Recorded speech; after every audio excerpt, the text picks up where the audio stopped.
In this bowl I have almond flour, coconut flour, sea salt, and baking soda.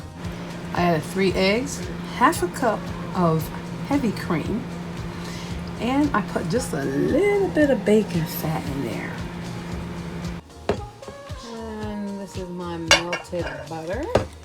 And I'm going to combine everything together.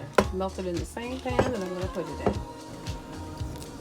Okay, I put this in an 8x8 pan and spread it out, and I'm going to put it in the oven at 325 and bake like 15-20 minutes.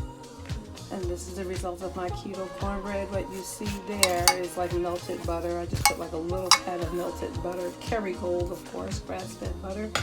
And this is really delicious. I'll let you know what the results are after it cools down. Okay guys, this is my keto cornbread.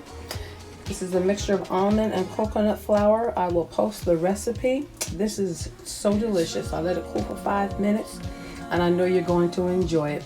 And yes, I've added more butter on the top. So thank you so much for subscribing to my channel. Thank you. This is Bonnie from Keto Lifestyle 50 Plus. Have a great Sunday. Bye-bye.